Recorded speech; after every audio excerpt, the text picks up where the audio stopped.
Dalam perjalanan waktu diharapkan kita semakin mendalami untuk memperoleh pengertian yang lengkap dan benar tentang Yesus itu. Sehingga hidup kita diresapi oleh pengertian itu. Tindakan kita ditentukan oleh apa yang kita mengerti tentang Yesus itu. Sikap kita pun semuanya diarahkan dan semakin cocok pas dengan apa yang kita mengerti tentang Yesus Kristus itu. Saatnya, saudara dan saudara kasih, dalam masa biasa ini adalah kita memperdalam, melengkapi pengertian kita, pengetahuan kita tentang Yesus Kristus, dan harapan kita adalah apa yang kita mengerti, apa yang kita ketahui akan menentukan apa yang harus kita katakan, apa yang harus kita lakukan, dan bagaimana kita hidup sehari-hari. Semoga apa yang kita ketahui dan mengerti tentang Yesus Kristus tumbuh, berkembang, semakin lengkap, semakin sempurna, sehingga kita dapat seperti Paulus menyerahkan diri dan membiarkan diri ditentukan oleh apa yang ia ketahui, yakni ternyata Yesus adalah Tuhan.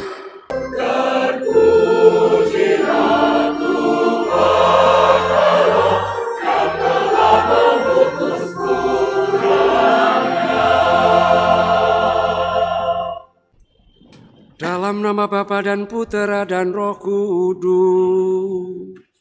Amin.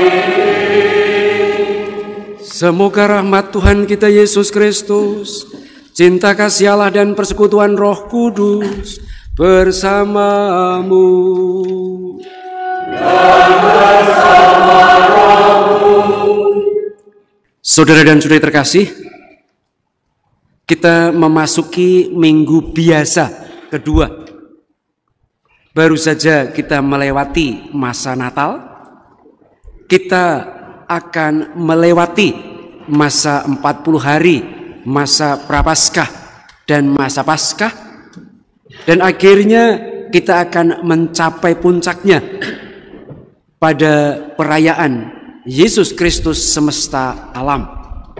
Yesus Kristus Raja semesta alam. Apa yang harus kita lakukan dalam masa biasa ini?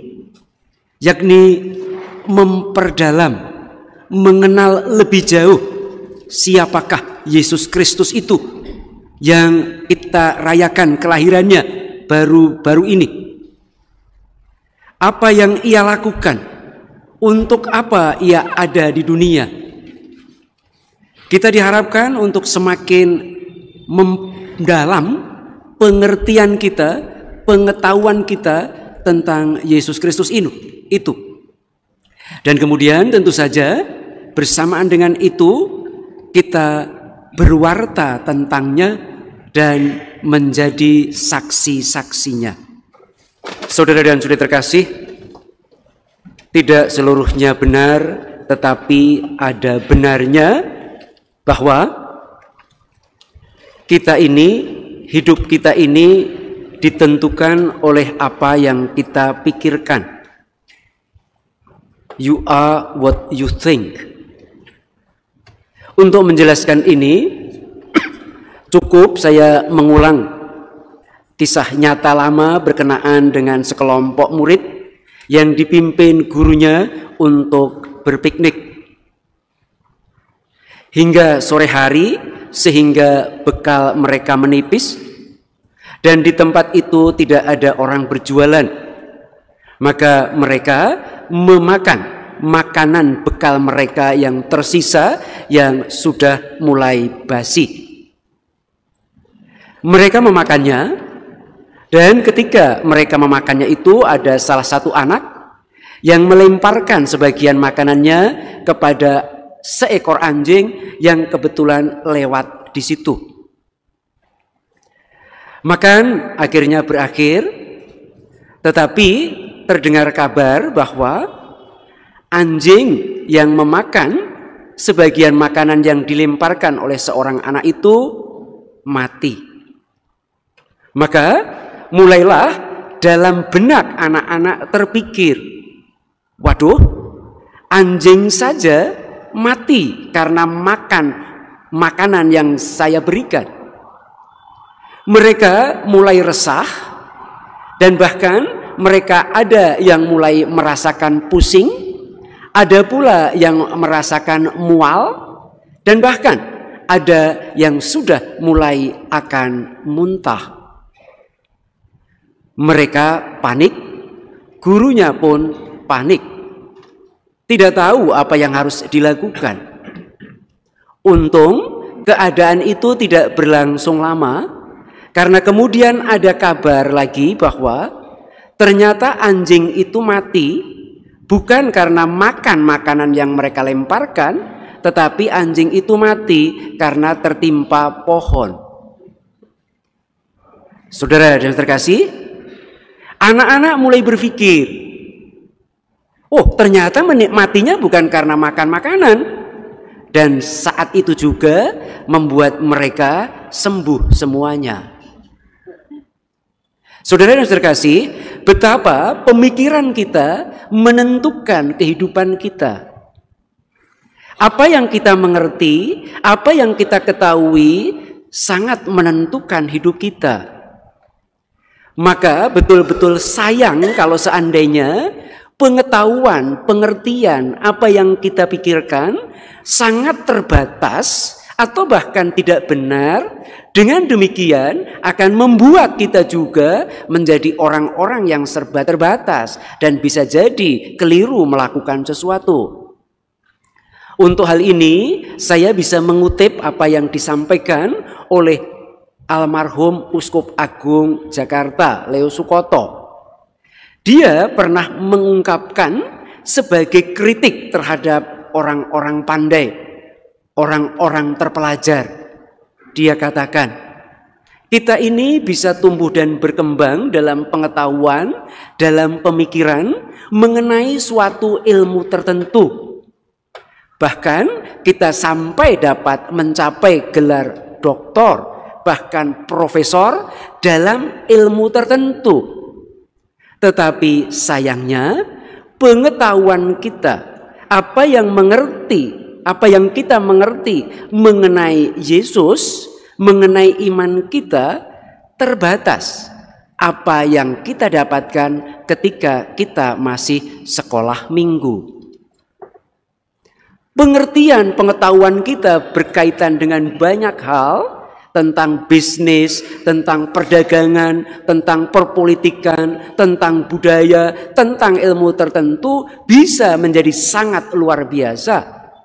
Tetapi pengetahuan kita tentang Yesus terbatas pada apa yang kita dapatkan ketika kita masih sekolah minggu. Contohnya, betapa ada orang yang sangat pandai dan sudah menjadi dewasa atau bahkan tua, tetapi pengetahuan tentang Yesusnya masih terbatas pada kelahirannya, dan yang diingat dan dipikirkan hanya seputar Sinterklas yang membawa hadiah. Karena itu tidak usah mengherankan kalau orang itu hidupnya sangat ditentukan oleh apa yang ia ketahui itu.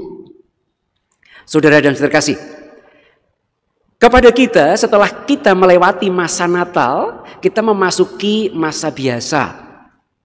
Dalam masa Natal kepada kita diperkenalkan siapa Yesus itu yang lahir itu. Kemudian dalam perjalanan waktu kita diharapkan untuk semakin mengetahui, semakin memiliki pengertian yang lebih lengkap, yang lebih dalam tentang Yesus itu. Satu hal yang disampaikan dalam bacaan pertama oleh Yesaya. Ternyata kepada kita disampaikan Yesus itu bukan hanya sekedar manusia yang lahir di kandang domba itu, tetapi sangat tegas dan jelas dengan caranya akhirnya sampai kepada kesimpulan ternyata Yesus itu adalah terang bangsa-bangsa, lumen gentium. Karena ketika orang tidak tahu atau berada dalam kegelapan, dari mana mereka itu berasal, untuk apa mereka itu hidup, kemana mereka akan pergi, mereka dapat memperoleh jawabannya pada Yesus sang terang itu. Sehingga orang-orang itu tidak terus tinggal dalam kegelapan, yang berarti bahwa mereka tidak tahu siapa mereka itu, tidak tahu dan tidak bisa mengenali orang lain itu, dan dengan demikian dalam kegelapan orang tidak bisa juga mengerti apa yang harus dilakukan dalam hidupnya. Kepada kita oleh atau lewat Yesaya ditegaskan dan dijelaskan. Kalau kita ingin mengetahui hal-hal mendalam mengenai hidup kita, maka kita boleh mencari Yesus itu karena dia adalah terang bangsa-bangsa itu. Saudara dan saudara kasih, kemudian kepada kita lebih jelas lagi ditunjukkan oleh Yohanes Pembaptis. Siapa Yesus itu? Ternyata bukan hanya seorang bayi, seorang manusia seperti kita, tetapi Yohanes Pembaptis sendiri memperkenalkan dia sebagai anak domba Allah yang menghapus dosa dunia. Dia adalah anak domba yang siap menjadi korban, yang artinya akan merelakan hidupnya sendiri untuk sesuatu yang dianggap lebih baik, itulah korban. Demi keselamatan setiap manusia, setiap kita, maka ia akan siap melakukan berbagai hal, bahkan siap untuk mengorbankan hidupnya sendiri. Dia adalah anak domba Allah itu. Kemudian lebih daripada itu, Yohanes Pembaptis juga memberi kesaksian bahwa dia itu adalah anak Allah. Dia memang anak Maria dan Yusuf, tetapi dia adalah anak Allah juga, mempunyai hubungan yang khusus terhadap Tuhan itu. Dan itu juga yang akhirnya nanti dihayati betul-betul dalam hidup yang konkret oleh Paulus. Maka karena ia mengerti bahwa Yesus itu adalah Tuhan, bahwa Yesus itu adalah segala-galanya, maka ia bahkan siap, rela, mau untuk mengubah jalan hidupnya yang selama itu dia tekuni, dia yakini. Ia siap untuk bertobat itu. Dan kemudian ia dengan segala kemampuannya, dengan segala kehebatannya, pemikirannya, ia bersedia untuk pergi kemanapun untuk berwarta tentang Yesus Kristus itu. Saudara dan saudara terkasih, kita adalah orang-orang yang merayakan Natal. Kepada kita ditunjukkan siapa Yesus itu. Dan kemudian dalam perjalanan waktu diharapkan kita semakin mendalami untuk memperoleh pengertian yang lengkap dan benar tentang Yesus itu. Sehingga hidup kita diresapi oleh pengertian itu. Tindakan kita ditentukan oleh apa yang kita mengerti tentang Yesus itu. Sikap kita pun semuanya diarahkan dan semakin cocok pas dengan apa yang kita mengerti tentang Yesus Kristus itu. Saatnya saudara dan saudara kasih, dalam masa biasa ini adalah kita memperdalam, melengkapi pengertian kita, pengetahuan kita tentang Yesus Kristus. Dan harapan kita adalah apa yang kita mengerti, apa yang kita ketahui akan menentukan apa yang harus kita katakan, apa yang harus kita lakukan, dan bagaimana kita hidup sehari-hari. Semoga apa yang kita ketahui dan mengerti tentang Yesus Kristus tumbuh, berkembang, semakin lengkap, semakin sempurna, sehingga kita dapat seperti Paulus menyerahkan diri dan membiarkan diri ditentukan oleh apa yang ia ketahui, yakni ternyata Yesus adalah Tuhan. Ia adalah terang dunia, ia adalah anak domba Allah. Marilah mewartakan misteri iman kita.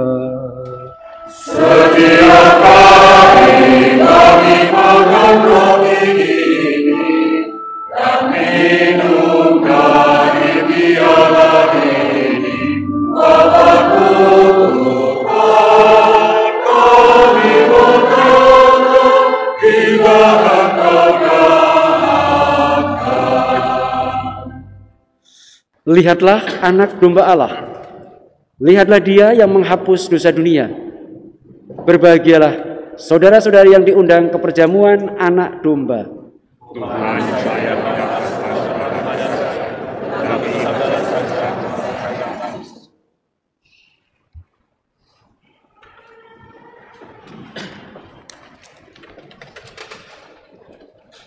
Tuhan bersamamu.